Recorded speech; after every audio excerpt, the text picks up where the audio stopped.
Hello, all. Welcome to the story of the Cop and the Anthem, written by William Sidney Potter, who was better known by his pen name O. Henry.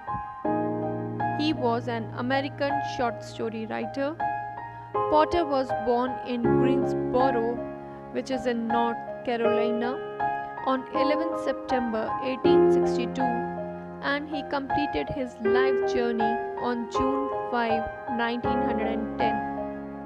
O. Henry is famous for his short stories. His tales romanticize the commonplace, in particular, the life of ordinary people in New York City. His stories are famous for their surprise endings.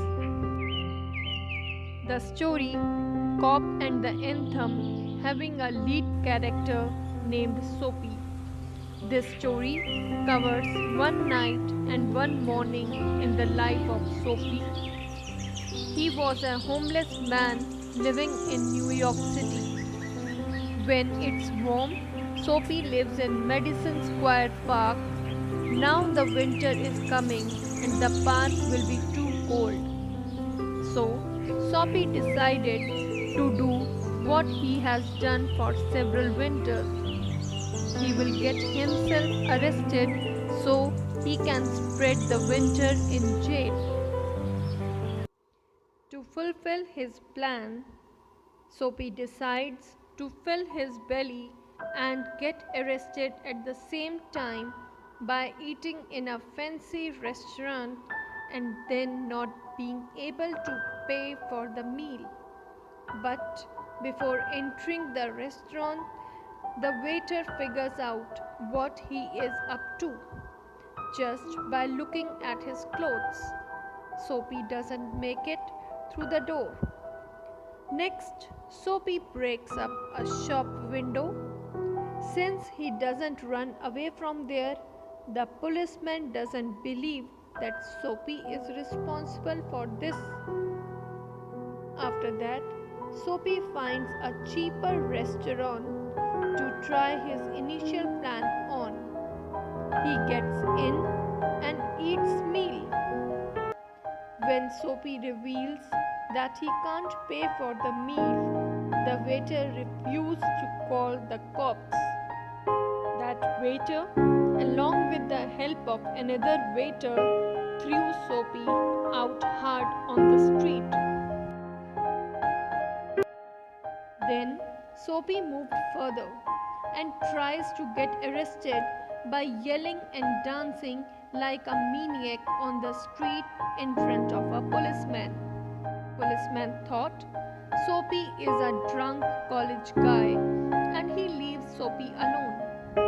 Finally, Soapy steals a man's umbrella, claiming that it is his. The man confesses that he actually found the umbrella and that it could well be of Soapy. So he doesn't call over the policeman watching them.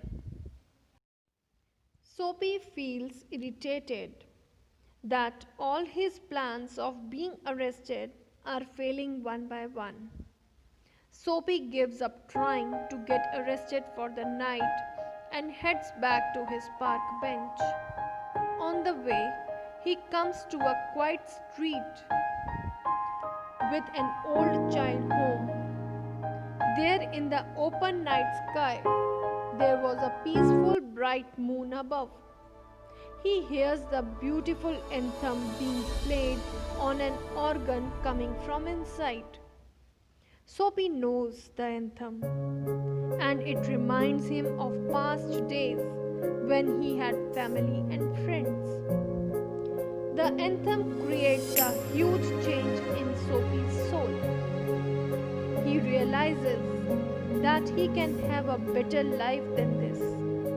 He motivated and empowered himself.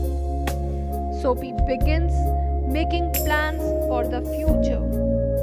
The first thought comes to his mind that he needs a job. He feels himself so lucky that he knows where he can probably get one. He decides Tomorrow he will go and get the job and work towards the dreams and goals he used to have. Soapy's thoughts are suddenly interrupted by the long arm of the law. Oh, what was that? That long arm is attacked of the 6 policemen we see in the story. He arrests Soapy for loitering, and the very next morning, a judge sentences Soapy to 3 months in jail, and he prisoned for next 3 months on Blackwell's Island.